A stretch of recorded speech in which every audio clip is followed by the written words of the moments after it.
አረ ይሄስ በዛ ጭራሽ ቴዲ አፍሮ ለመቃወም በአደባባይ ይወጣል ጴንጤ የዳስታን መንፈስ ተወጋኛ የወንጌል አማኞች ያዋለ በቃ የዚህ ሰውዬ ዘፈን ጴንጤውን እያጠቃ ነው ማለት ነው።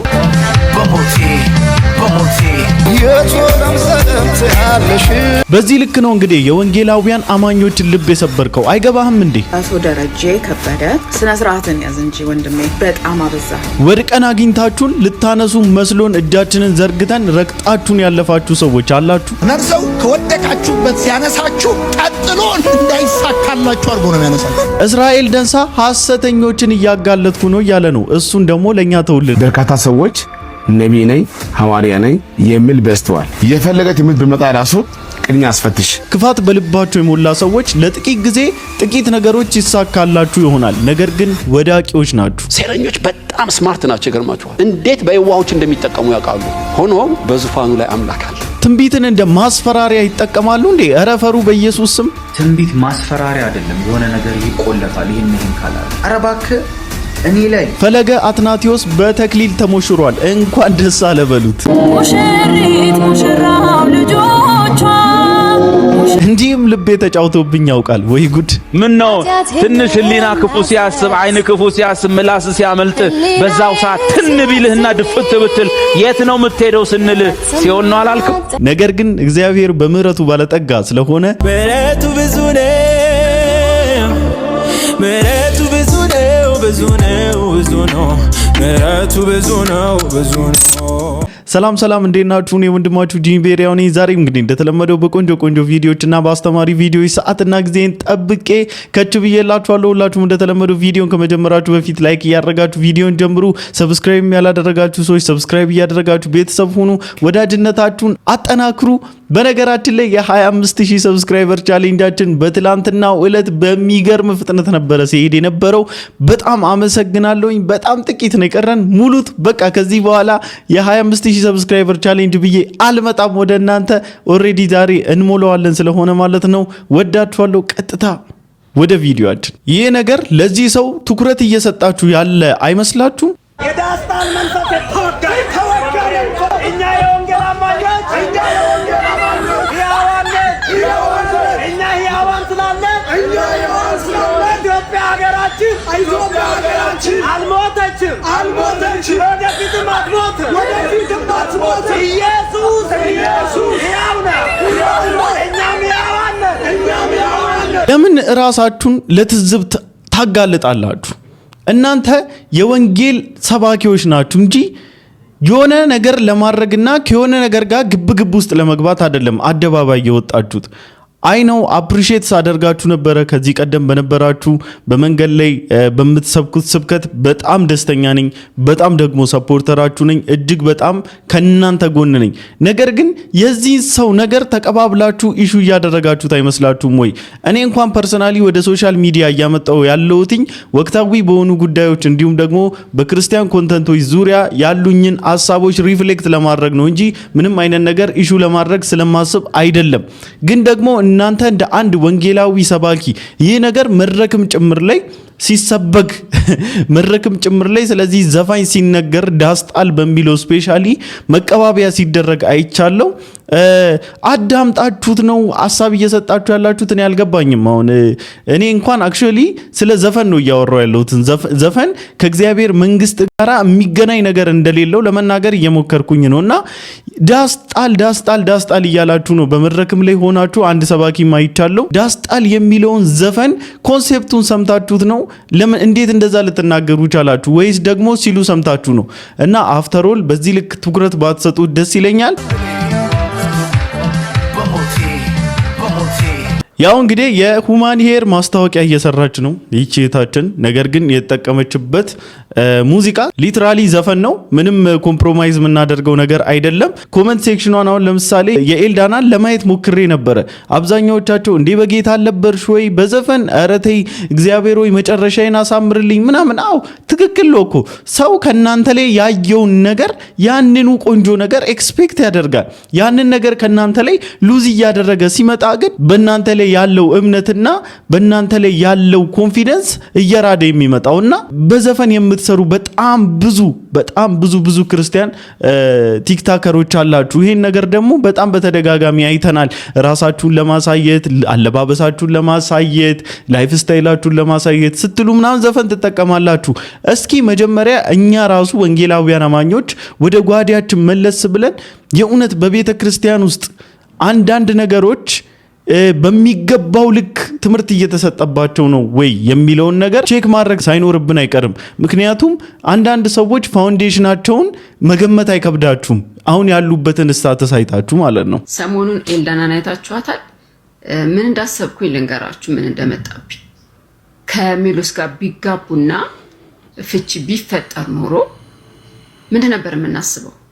ሜሎስ በድሏት ነው። በቃ ይሄንን የምናስበው አብዛኞቻችን ያው ሴቶች እንደሚበደሉ እናውቃለን። በድሏት ነው ብለን የምናስበው።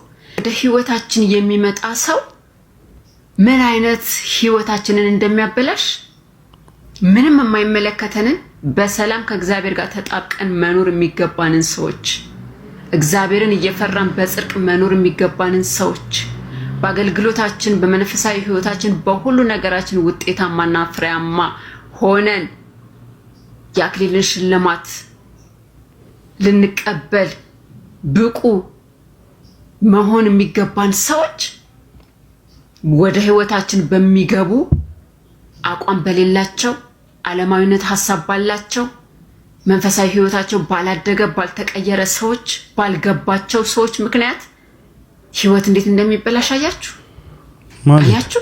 ፈት መሆን የማይገባን ሰዎች በእንደነዚህ አይነት ሰዎች ምክንያት ፈትን ሆነን እንቀመጣለን። መናገር ስላለብኝ ነው የምናገረው። መማሪያ እንዲሆን ነው የምናገረው። የፈለገችውን ህይወት መርጣ የመኖር መብት አላት እሷ። ግን ሌሎች እንዳይከተሏት። ልጆች አሉኛ፣ እኔ ልጆች ስላሉኝ ሌሎችም ሰዎች ታዳጊዎች፣ ወጣቶች እንዳይከተሏት፣ ትክክል ስራ እየሰራች ነው ብለው እንዳይከተሏት። ብርቱ ነኝ እኔ እንደዚህ ነኝ እያልኩ አይደለም። ሁላችን እግዚአብሔር የሚያውቀው በደል በላያችን ላይ አለ። ሁላችን ድካም አለብን። ሁላችን ሸክም አለብን። ወደ ህይወታችን ለትዳር የምናስገባው ሰው ሴትም ይሁን ወንድ ምን አይነት ሰው መሆን አለበት? የዛች የልባም ሚስት ባል መጨረሻ ላይ ምን እንዳለ ታውቃላችሁ? ሚስቱ ቆንጆ እንዳልሆነች ነው የሚያመለክተው። ውበት ሐሰት ነው አለ፣ ደም ግባትም ከንቱ ነው አለ። ፈጣሪዋን የምትፈራ ሴት ግን እርሷ የተመሰገነች ናት። በነገራችን ላይ ከምናየው ነገርና ከምንሰማው ነገር በጣም ብዙ አይነት ሐሳቦችን መሰንዘር እንችላለን። ያው እንደ አንድ የሶሻል ሚዲያ ሰው ምንም አይነት ነገር ሐሳብ በጥንቃቄ መስጠት እኮ ይቻላል። ነገር ግን አሁንም ቢሆን በሜሎስና በዚች እህታችን በኤልዳና መሃል ያለው ነገር ምንም ግልጽ የሆነ ነገር የለም። እንደ አገልጋይነቱ እሱም ግልጽ ቢያደርግ ለኔ ጥሩ ይመስለኛል። ምክንያቱም በቅርብ ነው፣ ይሄን ያህልም አልቆየም ሽምግልና ከተላከ፣ ያውም ደግሞ ወንጌላውያን አማኝ የሆኑ በጣም ትላልቅ የሚባሉ አገልጋዮች ናቸው በሽምግልናው ላይ የተገኙትና ምንድነው ምን ላይ ደረሰ ከምን አደረሳችሁት የሚለውን ነገር ብታሳውቁ ደስ ይለናል። ቀለበት ስታደርጉም ኦፊሻል አድርጋችኋል፣ ሽምግልና ስትልኩም ኦፊሻል አድርጋችኋል። አዘሴም ታይም አሁን ያላችሁበትንም ስታተስ ብታሳዩ ምናልባት ምን አይነት አቋም እንዳላችሁ ማንጋ ችግር እንዳለ ምናምን ማወቅ ስለምፈልግ አይደለም፣ ያላችሁን አቋም ለትዳር ያላችሁን ቦታ ብናውቀው ግን እንደ አንድ አገልጋይ ከናንተም ትምህርት መውሰድ ስለምንፈልግ ነውና ኖርማሊ አሁን ኤልዳና ላይ ያየን ያለነው የሁማን ኤር ማስታወቂያ በማስታከክ ከዘፈን ጋር የምታነካካው ነገር ትክክል አይደለም። እግዚአብሔር ደግሞ ይርዳሽ።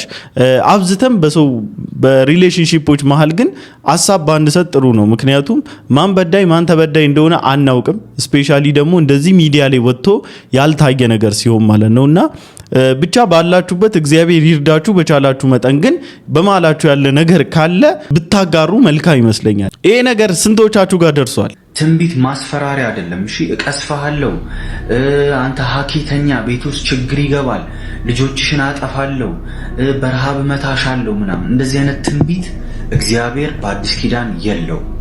አዲስ ኪዳን ላይ እግዚአብሔር ነቢያትን የሚያስነሳበትን ሪዝን ልንገራችሁ። አንደኛ ቆሮንቶስ ምዕራፍ 14 ቁጥር 3 ላይ ያለውን ማለት ነው። ትንቢትን የሚናገር ግን ለማነጽና ለመምከር ለማጽናናትም ለሰው ይናገራል ይላል። አንደኛ ቆሮንቶስ ምዕራፍ 14 ቁጥር 3 ሰው እግዚአብሔር በአዲስ ኪዳን ትንቢት የሚናገርበት ሪዝን አንደኛ ለማነጽ፣ ሁለተኛ ለመምከር፣ ሶስተኛ ለማጽናናት ነው።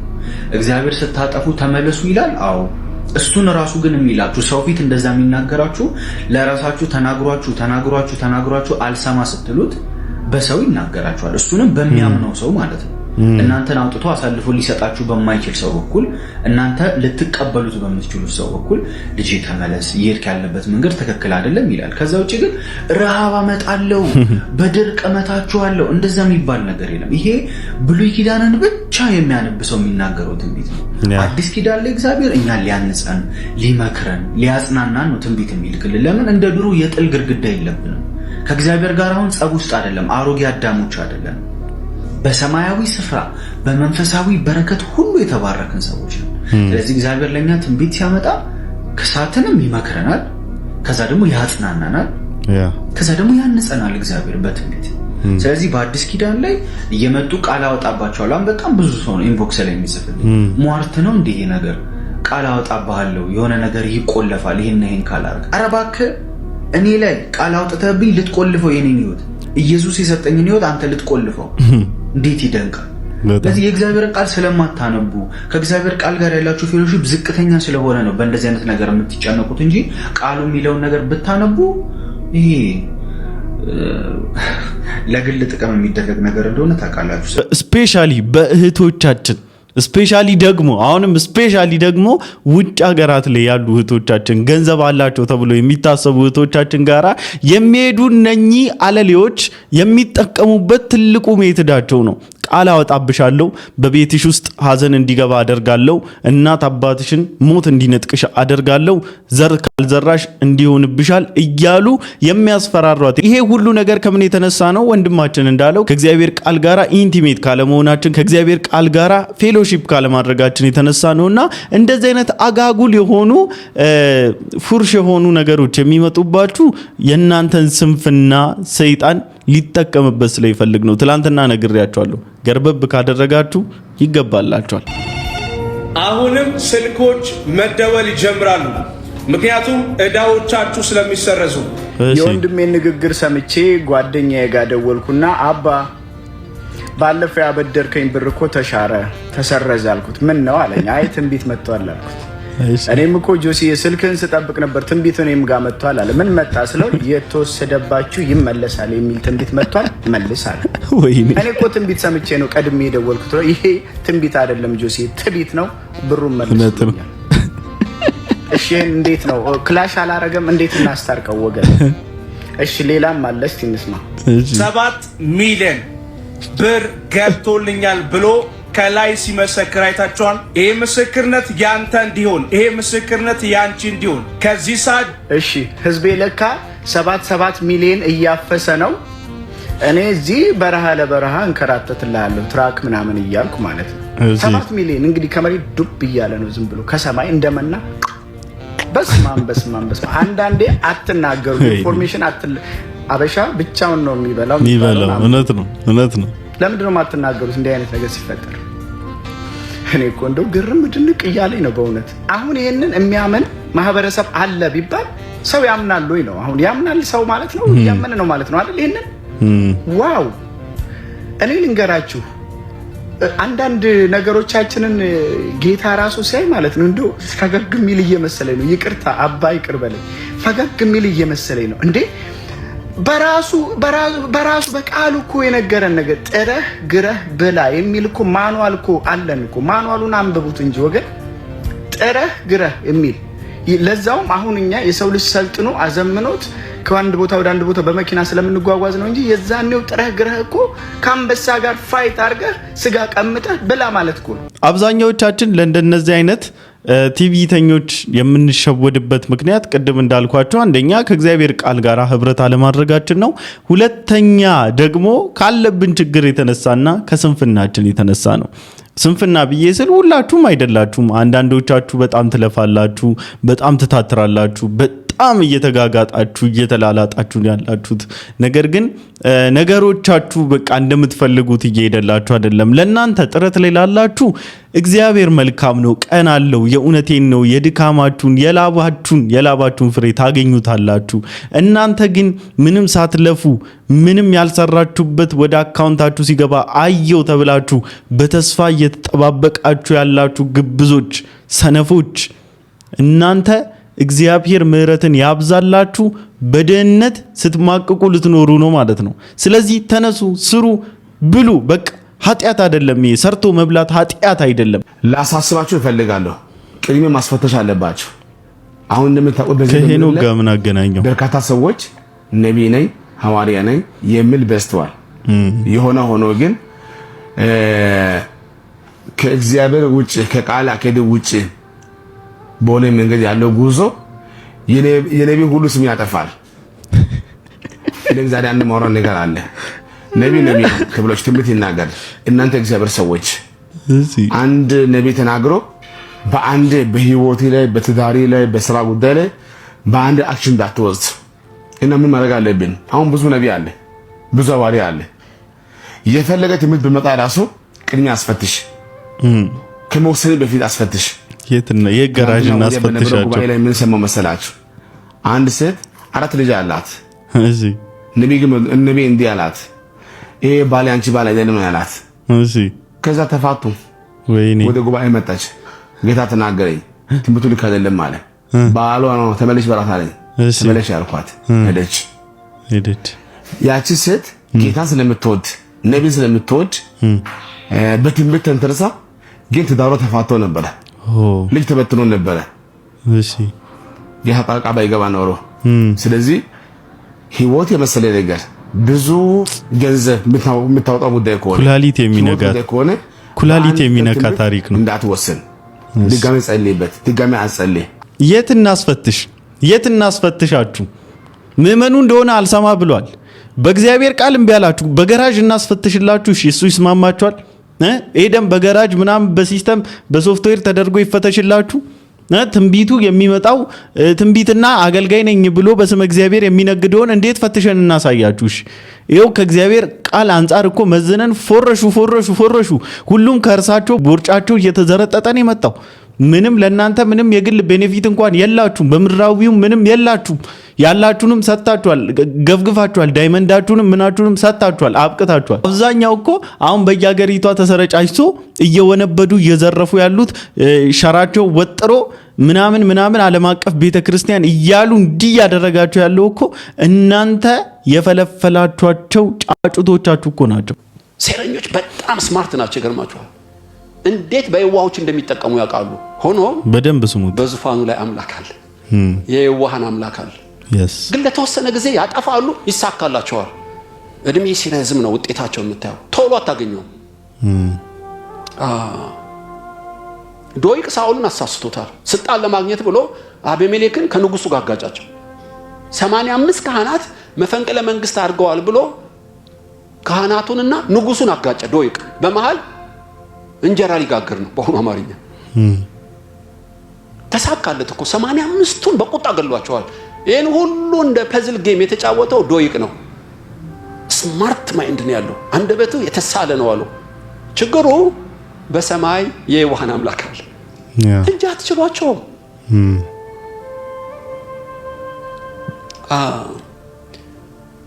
የሄሮድስ የወንድሙን ሚስት አግብቷል ታውቃላችሁ። ሄሮዲያዳ ትባላለች። ነች ሄሮዲያዳ ቤተ መንግስት ገባች። ወንድሟን የባሏን ወንድም አግብታ ሆኖ አይን አውጣ ነገር ነች። ህጉም አይፈቅድ፣ ባህሉም እኮ አይፈቅድም። ግን የቤተ መንግስቱን ሀብት ለመቀራመት ለዝና ለክብር ብላ ነው የገባችው።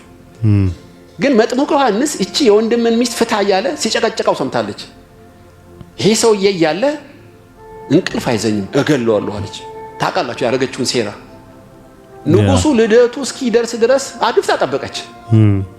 ባሌ ንጉስ ሆይ ልደት ነው፣ ድል ያለ ድግስ ልደግስልህ አለችው። እንደወደድሽ አድርጊ አላት። አደገኛ ወይን ጠጅ ጠመቀች። ልጇን አሰከረቻት።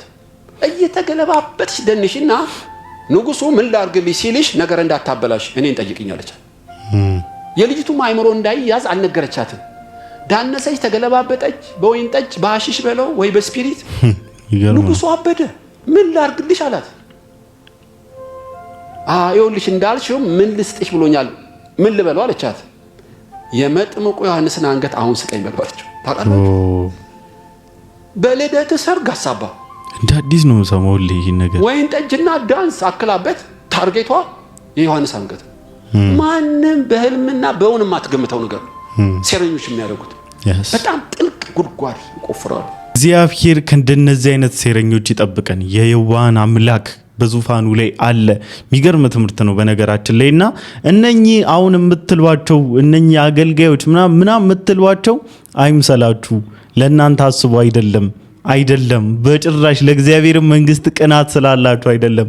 ግድ የላችሁም። እኔ ከነ ድክመቴ ነው ይሄን ነገር እየነገርኳችሁ ያለሁት፣ ከነ ስንፍናዬ ነው እየነገርኳችሁ ያለሁት። አውራጣት ሲታመም ሰውነት ሁሉ ብርድ ልብስ ለብሶ ጋቢ ለብሶ ይተኛል። አንዱ ታሞ ሁሉ ይታመማል። ምንድነው እያወራህ ያለሁት? ወንድማችሁ ኃጢአት ውስጥ ገብቶ ቢገኝ ችላ አትበሉት፣ ባላየ አትለፉት፣ እንደማታውቁት አትሁኑ። አይጥፋ፣ ይቅርታ ይደረግለት፣ ይስተካከል፣ ይመለስ። ሲመለስ ግን አንዳንዱ አይታ ልክ አንድ ክፉ እንደተነቀለ ጆፌ አሞራ እዛው እንድትንደፋደፍ አድርጎ ነው የሚመልስ። ታውቃለህ፣ አንዳንድ ሰው ከወደቃችሁበት ሲያነሳችሁ ቀጥሎ እንዳይሳካላችሁ አድርጎ ነው የሚያነሳችሁ። ሁልጊዜም ያንን የተሰበረውን ፓርታችሁ ጠቅ እያደረገ ሽባ አድርጎ ነው ሰው የሚያስቀምጣችሁ። ኖ ኃጢአት ውስጥ ገብቶ ቢገኝ በበጎነት በገርነት ልትመልሱት ይገባል። እንደገና ወደዛ ወደ ቀድሞ ህይወቱ እንዲመጣ ልታረጉት ይገባል። ብዙዎቻችን አለን የእውነት ሊያነሱን መስሎን ወድቀን ባለንበት መጥቶ ውድቀታችንን እንደ ኦፖርቹኒቲ ተጠቅሞት ብዙ ነገራቸውን ያስተካከሉ በጣም ብዙ ሰዎች አሉ። እኔ እንኳን ፐርሰናሊ ገጥሞኝ ያውቃልና አጋዥ የሆነ ከልቡ ሰው የሆነ ከልቡ አምላኩን የሚፈራ ውድቀትን የሚያውቅ መነሳትን የሚያውቅ ሰው ይስጣችሁ እግዚአብሔር።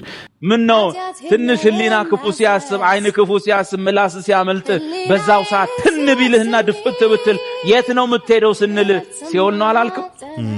በሳትኩባት ቅጽበት በበደልኩባት ቅጽበት በዛይ ሰዓት ጌታ ጋር ቶሎ ብዬ ጌታው ይቅር በለኝ ባክሳለ ትን ብሎኝ ብሞት ድፍት ብል የሚሄደው ሲኦል ነው አላልክም? ሲኦል እማትሄደው በበጉ ደም በመስዋዕቱ መሆኑ ቀርቶ ባንተ የሰሞኑ ውሎ አላደረከው? በውሎ ካላደረከውም ወይ እናንተ ከሃዲዎች በውሏችሁ የእግዚአብሔርን ማዳን የምትቀይሩ በጎ የሰራችሁ ሰሞን የጸደቃችሁ የሚመስላችሁ የሳታችሁ ሰሞን ሲኦል የሚታያችሁ እናንተ መናፍቃን እና አድቡ። መጽሐፉ የሚለው እስራኤል ህሊናዬ ለዘላለም ነስቷል በእግዚአብሔር ፊት ልጁ ነኝ ያላሉበት ምክንያት ያስወግድ የማይቻል ነውና ኃጢአትን ምን ማስወገድ ምን ማለት ነው? አቤት ማስወገድ ምንድን ነው? በረድፍ በዝርዝር በአልፋቤት ኃጢአቱን ይዞ በዶሲ ፋይሉስ ማስቀመጥ ነው። ማስወገድ ምንድን ነው? ከመኖር ወደ አለመኖር። እዚህ ነው እዚህ ጋር ወጥተህ እኔ ድሮ በ1979 በ83 ሌባ ነበርኩ እያልክ እንድትመሰክር ማን ፈቀደው? እሱ ሌላ ነው፣ አንተ ሌላ ነህ። ማንም በክርስቶስ ቢሆን ምንድነው እንጂ በዚህ አርገን አስጨብጨበን ቸርቹን አናማሙቅም፣ መስዋዕቱን አንክድ። ምንድን ምታወራ አንተ? ሌባ ነበር እና ምን ይጠበቅ? ማት ሌባ አለ እና ምን ይሁን? ስለ አዲሱ ሰውነት ትነግረናለህ። አለቀ። እንደዛ ማለት ነው። ገብቷችኋል? አይጠቅማል ለማህበረሰቡ አትበሉን። እሱን አለ ማረሚያ ቤት ጸባይ ምናምን ስነ ምግባር አስተማሪዎች ይሄ ተናጋሪዎች አሉ ወጣት ሰብስበው እዛ እዚህ ጋር የወንድማችን በደል ሳይሆን ለበደሉ የቀረበው መስዋዕት ትልቅነት ይነገራል። አሜን። የኋሊታችንን እያሰብን የነበርንበትን እያሰብንማ ለስብከት ማሞቂያና ማድመቂያ አንጠቀምም። ያዳነንን ማንነታችንን ለቀየረልን አዲስ ፍጥረት ስላደረገን ስለ ደሙ ጉልበት ስለ ደሙ ኃያልነት ስለ ደሙ አንሺነት ስለሱ እንመሰክራለን እንነጋገራለንና አሬ ዴቭ በቃ ወዳለሁ ወንድሜ ሄሎ ፓስተር ሲጀናጀል በጌታ የተወደድሽና የእግዚአብሔር ሞገስ የፈሰሰብሽ አንቺ ሴት ሆይ ሰላም እልሻለሁ። ሰላም ላንቺ ይሁን። ለሁላችንም አንድ በል አላወቅኩህም። እኔ ያስቆረጡ ናፊያት ነኝ። ያስቆረጡ ናፊያት አላወቅኩኝ። ተሳስተሃል መሰለኝ። ሰውን የተሳሳትክ ነህ የሚሉ ምንኛ የታደሉ ናቸው። ማን ነው ምንኛ የተሳሳቱ ናቸው? ሰውዬ ነገርኩ እኮ አላወቅኩም ማለት ምንድነው የምትሰቀጭቀኝ? አትጭሪብኝ እንጂ መቅደላዊት ተሳስተሃል። እኔ ወንድም ፓስተር ነኝ እባክሽ።